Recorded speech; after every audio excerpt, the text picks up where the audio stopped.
Hora agora da nossa parceria exclusiva com o Bom Dia Mercado e a gente já conversa com ele aqui, Theo Takari, editor-chefe do BDM lá, Theo, muito bom dia.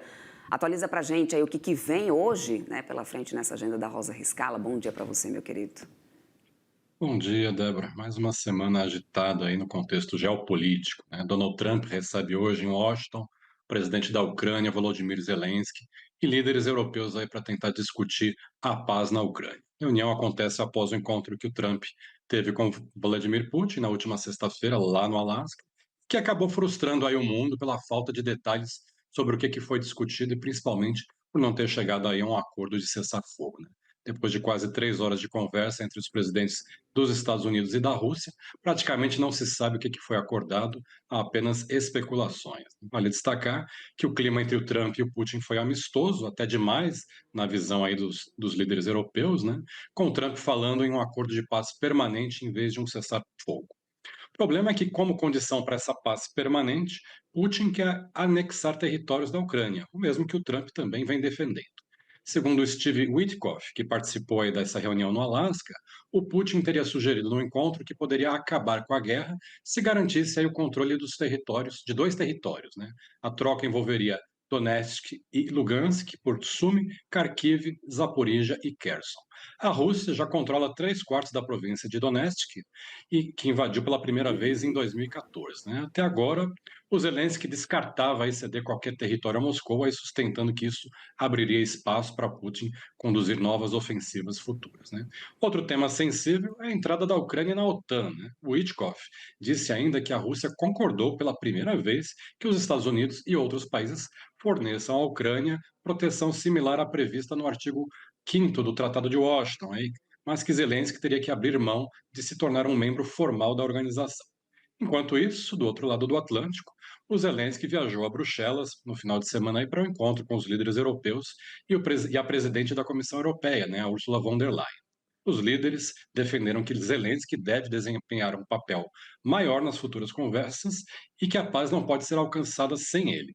Hoje eles voam juntos aí para os Estados Unidos para se reunir com Trump lá na Casa Branca, né? Além do Zelensky e da von der Leyen, devem participar do encontro lá em Washington o presidente da França, Emmanuel Macron, a primeira-ministra da Itália, Giorgia Meloni, o chanceler alemão, Friedrich Merz, o primeiro-ministro do Reino Unido, o Keir Starmer, e o chefão da OTAN, o Mark Rutte. Ou seja, Zelensky vai à Casa Branca aí acompanhada da tropa de elite europeia, Débora. Pois é, vamos acompanhar ao longo do dia, né, porque tem uma grande expectativa para isso que já movimenta, inclusive, preço de ativos hoje no pré-mercado americano. Bom, além disso, além das questões geopolíticas, a semana também vai ser muito movimentada com essa expectativa por falas do Jerome Powell, que deve acontecer só no final da semana, mas essa questão da política monetária nos Estados Unidos tem, sim, gerado uma grande ansiedade pelo mercado, né, Theo? Exatamente, né? O presidente do Fed, o Jerome Powell, vai participar nessa semana do simpósio anual do Jackson Hole, e a expectativa é que ele faça aí um discurso na sexta-feira, dando alguma indicação mais clara de que o juro americano deve começar a cair mesmo na próxima reunião de política monetária em setembro. A torcida do mercado é para que ele confirme essa primeira redução e também sinalize 3 cortes de juros até o final do ano, que é a aposta majoritária dos investidores aí, segundo o levantamento do CME Group, né? Apesar do último dado de inflação ao produtor, né, o PPI ter vindo um pouco acima do esperado, né, esfriando aí a animação do mercado em relação a uma postura mais dovish do Fed, esse corte de setembro já é praticamente dado como certo, né? Agora só falta o Powell carimbar a decisão. Mas além da fala dele na sexta-feira, né, outros membros do Fed também farão discursos aí ao longo da semana, e claro, a gente também precisa prestar atenção neles, né? Amanhã deve falar a Michelle Bowman, que já tem se posicionado a favor da redução de juros há algum tempo. Na quarta-feira é a vez do Christopher Waller, também defensor dos cortes e favorito aí para substituir o Jeremy Powell na presidência do Fed no ano que vem. E na quinta-feira quem deve falar é o Rafael Bostic, que até aqui tem mantido um tom mais cauteloso em relação ao início do afrouxamento monetário, Débora. Pois é bom. Vamos seguir de olho no que vem lá de fora, enquanto aqui no Brasil a gente tem o ministro da Fazenda, Fernando Haddad, com agenda, né, já marcada. Aliás, as falas do Haddad têm sido bastante acompanhadas de perto desde a última semana, principalmente por causa dessa questão do tarifaço, né, Theo? Exatamente, né? O ministro Fernando Haddad vai falar daqui a pouco, às 9h30 da manhã, na abertura do Fórum Futuro Sustentável, aí, que é promovido pelo Financial Times e a Times Brasil aqui em São Paulo.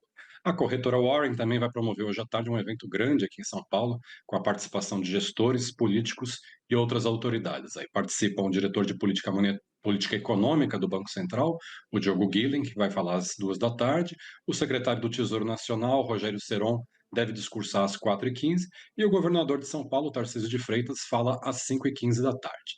Na agenda de indicadores, aqui no Brasil, temos daqui a pouco, às 9 da manhã, o IBCBR de junho, né, que é a prévia do PIB medido pelo Banco Central. A expectativa dos economistas é que o índice deve ficar positivo em 0,05%, após uma queda de 0,74% em maio. Na quarta-feira, o Banco Central divulga a nota da reunião do Comitê de Estabilidade Financeira, né, o COMEF, e também os dados do fluxo cambial. Na quinta-feira, é a vez da Receita Federal divulgar o resultado da arrecadação federal de julho. No exterior, destaque para a reunião de política monetária do Banco Central da China, né, o PBOC, que acontece amanhã à noite. Nos Estados Unidos, temos uma semana de balanços de varejistas, com a Home Depot soltando o resultado amanhã, a Target na quarta-feira e o Walmart na quinta. E na quinta também temos índices preliminares de atividade de indústria e serviços, os chamados PMIs, que vão sair aí ao longo na quinta-feira, referentes tanto à Europa como aos Estados Unidos, dados preliminares do mês de agosto. Débora. Perfeito, obrigada então, meu querido, aí por todos os detalhes aí da agenda para esse dia. Aguardo você aí nessa terça-feira com mais notícias. Uma ótima segunda para você e até amanhã, meu querido. Até amanhã, tchau, tchau.